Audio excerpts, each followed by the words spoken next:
All right, let's have a look at Ferrari shares, where they're currently trading. They are down 6%. And here's the thing. Oh, actually, I've got to do the read. Ferrari has unveiled its first fully electric car, co-designed by the former Apple chief designer Johnny Ive. The Ferrari Luce is a 5-seater powered by an electric engine on each wheel and is able to reach 100 kilometres per hour in just 2.5 seconds. Charlotte, here's the thing. Ever since I got Ferrari wrong at its IPO about a decade or so ago, and I got it completely wrong. I thought it would trade like the rest of the auto sector, and it doesn't. It trades like a luxury stock, like a luxury. It trades, you know. I was completely wrong. There you go. It's because it's special and its cars look so beautiful. They are. Even I get it. I'm no petrolhead. I'm not a petrolhead, but they are beautiful things. Is the Luce beautiful enough? You're not convinced, apparently, and it looks like investors are not convinced. So, you know, we're very even. Karen likes it. I think it's a beautiful car in the EV space. In the EV space, not compared to a typical Ferrari.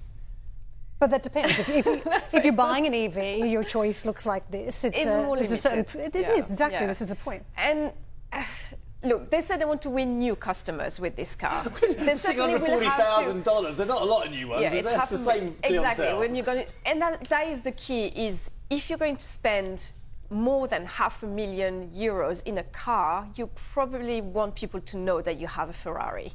And, you know, it just doesn't have the typical look of a Ferrari. And it's interesting that, you know, all the videos that we've just seen now, the unveiling, they've put it blue rather than red. So, you know, on purpose, they're trying to do something different. And, you know, we have to wait and see whether some of their classic customers like something different. But they do say that they want to win new customers with this car as well. That's why there's a whole of new offering. It's the very first time that you have a 5-seater for a Ferrari. They have a very big boot, a big trunk there. So, you know, they said they want to attract more people. Maybe also a younger customer. Again, with that firepower in terms of money, that's questionable whether they can attract lots more. And certainly they want to break into the Chinese market as well. They say, you know, that they have tough EV competition in the Chinese market. They've been losing sales in that country. A lot of analysts say that actually this EV car could be a really good fit for the Chinese market. But if you're buying your first Ferrari, you would probably buy a red Ferrari or something of that kind, or black Ferrari, grey Ferrari. So this is the second car, isn't it? This is the EV car, the one that you get around with because it's more planet conscious, more environmentally friendly, hence the different colour. So the marketing is positioning it into a separate category. That seems to be part of the strategy there as well. And, you know, that's 5 years in the making. They had a lot of time to think about this offering and, you know, showing that EVs can have the performance of a sports cars as well. So, you know, if anyone can do it, Ferrari are the ones. And from a technical point of view, you were saying, you know, from 0 to 100 kilometers in 2.5 seconds. You know, it is a very high performance in terms of car, 310 kilometers per hour. It has a range of 530 kilometers, so the equivalent to the usual Tesla. So, you know, they are ticking a lot of boxes as well. But here again, you know, it looks like investors this morning are not super convinced. After this all secret launch over the weekend, you know, it was like state security kind of level around this embargoed launch over the weekend. But again, I had a chance to catch up with Benedetto Vigna. You know, it was a big moment for him as well because the announcement of this new fully electric Ferrari was under his very first Capital Markets Day in 2022. So a big moment there. So when I had the chance to catch up with the CEO, I asked him about how important this moment was for Ferrari, for him as a CEO, and for the EV industry at large. I think this is a very important day. I was looking for this day since 5 years. It's the day when we open a new chapter in our history book. It's a day when we can show the entire world all what we did let's say, with all the people, with passion and daring to do something new and also changing the way we do. So, very, very important day. So, it's interesting with this one because you have to both attract your classic customers, but you also say you want to attract new customers. And that already starts with a lot of firsts in this one, the bigger trunk, the 5-seat, and it looks quite different to your usual car. So can you please both your Ferrari lover and your new client? Look, when you do a new technology, you need always to keep in mind a word that is called the respect. Respect of the technology.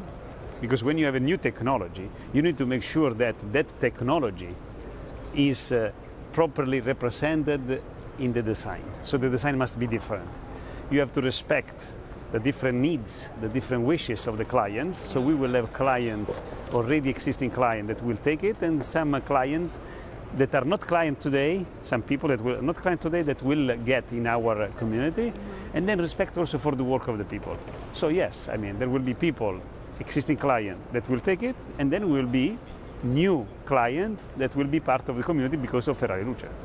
And you said in the presentation as well that this new EV car, opens up new design opportunity beyond this car itself. So can you explain why, how? Is very much. I mean, when you talk about electric cars, you talk about an engine that is very small. It's a different dimension of the thermal engine. So you can do things like in Ferrari Luce, for example, the hood is completely different than a normal thermal car. So this is a degree of freedom that the technology offers you. Inside the car, you have the use of some material like the aluminum, the glass, the interaction that can be read with the right eyes, can be used also for other cars, for the thermal cars. And of course, the big concern was the noise, the all-important Ferrari roar. The sound. Are we having the same one, the same sound, the same sensation with this? The same sensation, yes. The sound you heard yesterday evening is a sound of electric engine. The sound, each engine has its own sound. What is important is the emotion that is giving to the driver.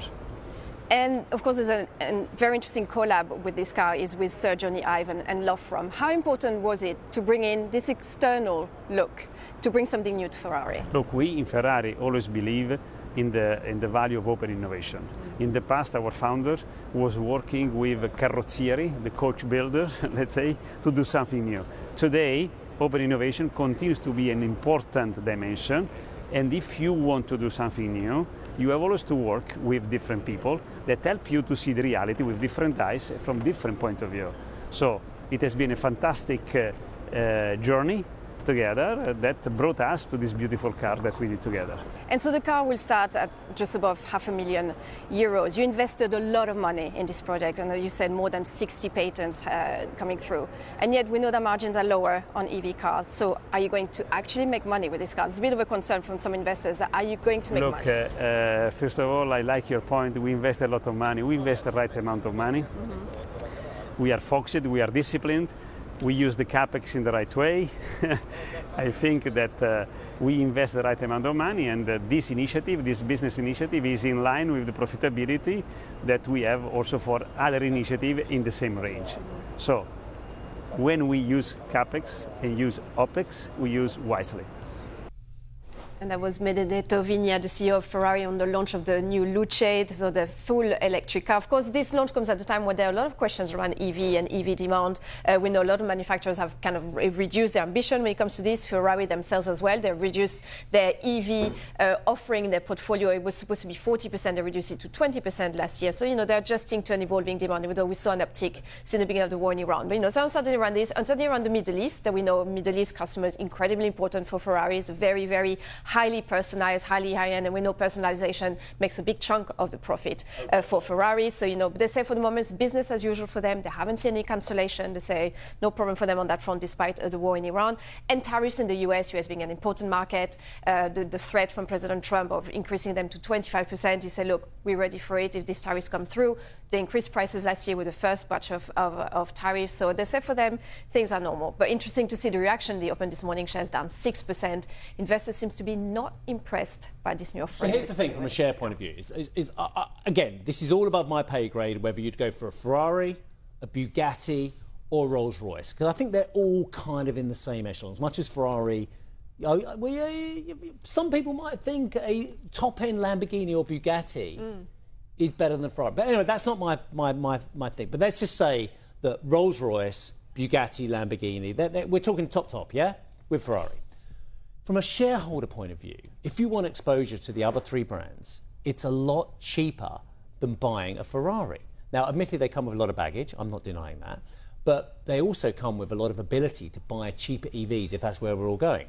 So Ferrari trades at 30 times forward. I'm just on pure shares now, okay? Forget about which brands we love. BMW, which owns Rolls-Royce, trades at roughly 6-7 times forward. Let me get you the exact figure. It trades at 6.8 times forward. Volkswagen, which comes with a whole lot of baggage, don't get me wrong, I appreciate that, a lot of other brands, which owns Lamborghini and Bugatti, and dare I say a lump of Porsche, trades at 4.4 times. So I'm just making the pure forward PE comparison that Ferrari has always enjoyed. Again, as I put my hands up, I got it wrong at the IPO. a massive premium. Is this car enough to keep that massive premium if we are going down an EV trajectory? And the answer is, I don't know. And I think that's fair. At the same time, a lot of investors look at Ferrari shares more compared to a luxury stock. They say, they look like an Hermes in terms. So they're a funny one like that. They have an order book until the end of next year. There's a waiting list. So it's a very particular business model. They produce only 14,000 cars a year. So when you compare to BMW, they have, I don't know how many millions. Yeah. But you're right. So many millions Rolls Royces as well. But so I don't know. From a shareholder point of view, you get a lot of exposure to EV from buying one of the other brands at a massive discount. Again, I'm not a buyer or seller of any of these. I don't own any of them. I'm just saying how it is.